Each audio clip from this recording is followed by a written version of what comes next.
안녕하십니까. 9월 20일 수요일 오전 11시를 넘겼습니다. 어저께 서울중앙지방법원에서는 이른바 민주당의 돈봉투 사건으로 구속된 윤관석 의원, 피고인 윤관석 의원의 공판 준비 절차가 있었는데, 거기서 윤 의원은 공소사실, 검찰이 기소한 사실을 인정을 했습니다. 그러니까 자백을 했습니다. 자백. 300만 원씩 돌렸다고 하는 것에 대해서 금액만 조금 줄였지만 이 사실을 자백했습니다. 저는 다소 놀라운 생각이 들었는데, 민주당의 워낙 강경파들이 처음 구속됐을 때, 그리고 체포동의안이 청구됐을 때 처음에는 1차로 체포동의안을 부결시켰으나 휴회 기간에 검찰이 영장 청구를 해가 구속된 이 과정에서 강경파들과 이재명 대표가 검찰과 윤석열 정권에 대해서 맹폭을 가했죠. 선거 조작이다, 정치 탄압이다, 야당 탄압이다. 그런 강경파들이 뒤를 엄호한데도 불구하고 그가 법정에서 그 공소사실을 자백할 수밖에 없었던 것은, 그게 형량에 어마어마한 나쁜 영향을 주리라고 하는 것을 아마 판단했을 것입니다. 잡아뗀다고 해서 그가 법정에서 쉽게 살아나기 어렵다는 걸 판단했을 것입니다. 그 증거는 널려져 있고 명백한데, 이재명 대표와 강경파들이 이 사건 윤관석 의원과의 이승만 의원은 불구속인데, 윤관석 의원 사건을 두고 윤석열 정권과 검찰을 맹폭했던 그것에 대해서 시청자 여러분 어떻습니까? 사과해야 되지 않습니까? 사과해야지요. 그게 공당으로서 국회의원으로서 그게 국회의원의 임무에 충실한다고 한다면 거기에 자기들이 이거 잘못 짚었다, 사과해야 될 거 아닙니까? 그리고 송영길 대표는 이 사건을 두고 2차례 중앙지방검찰청 현관에 가가지고 검사장 만나겠다, 담당 검사 만나겠다, 거기서 시위를 한 일이 있습니다.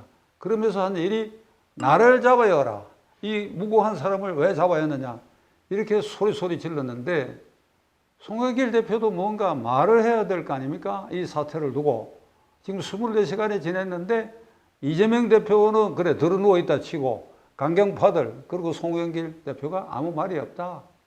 그러니까 이런 바닥 양심을 가지고 당대표를 하고 국회의원을 하고 하는 나라가 대한민국이라 한다면 우리는 정말 국민으로서 서글프다. 어찌하여 저런 자들을 국회의원이라고 뽑고, 그래 저들끼리 모여가 당대표라고 하는 것을 뽑아가지고, 그러니까 온갖 나쁜 짓을 하는 것은 다 덮어버리려고 그러고, 그래야 검찰과 윤석열 정권을 그냥 터무니없이 맹폭을 했다. 지켜볼 부분이다, 이 부분.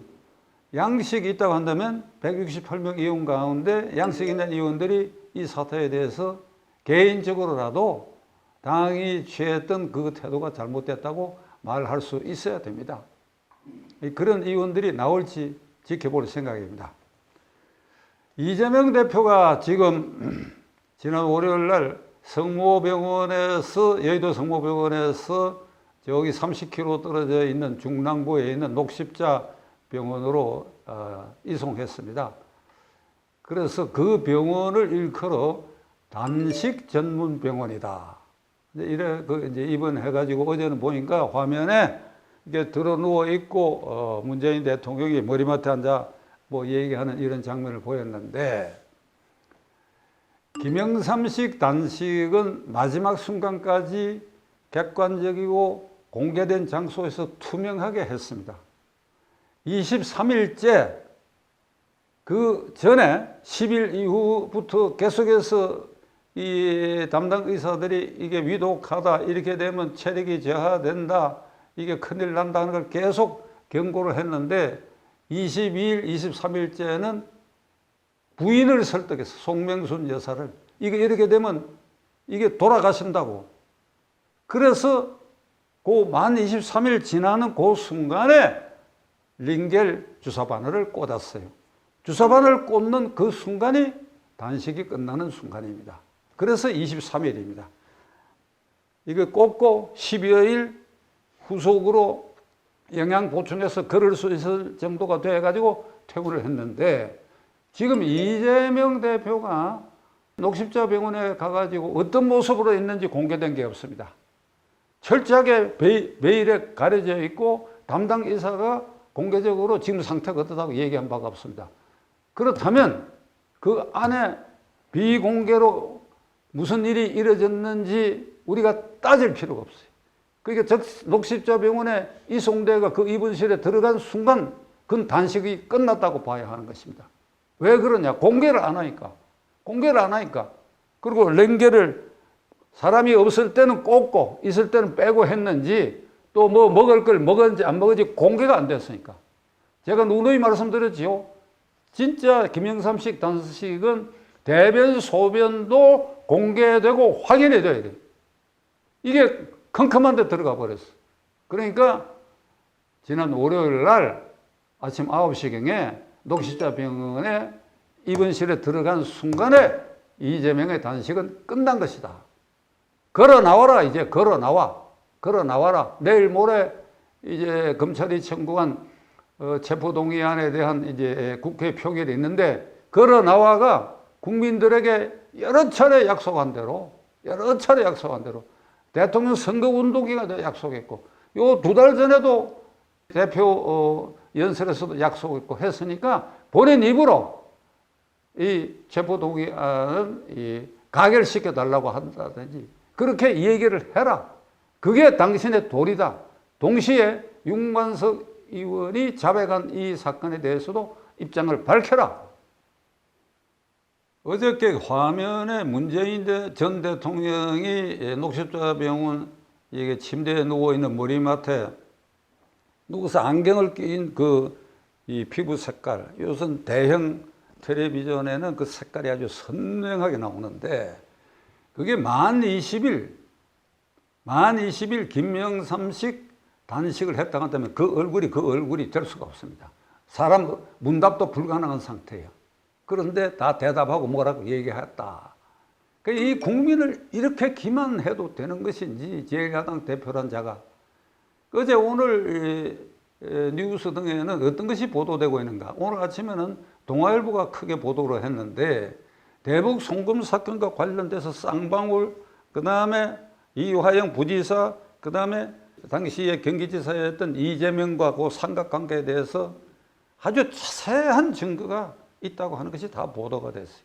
이화영 부지사가 적어도 17차례 이상 대북 송금과 관계된 것, 쌍방울 김성태와 관계된 것, 이거를 사전사후에 다 보고했다 하는 객관적 증거까지 다 나왔어. 그래서 이번에 구속영장이 청구된 백현동 사건과 대북 송금 사건, 이 2가지만 하더라도 법정형이 무기징역까지 갈 수 있다. 제가 보기에는 이명박 대통령이나 박근혜 대통령처럼 20년 전후의 형은 그보다 훨씬 높아질 것이다. 이게 명백한 일이 드러났다. 그러니까 이걸 피하기 위해서, 이 검찰 수사를 피하고 그리고 재판을 피하기 위해서 그가 지난달 31일 날 단식을 선언하고 단식했다고 하는 것이 지금 와서 전부 기망적인 것이 이렇게 탄로가 나 있다. 끝내 이른다면 끝내.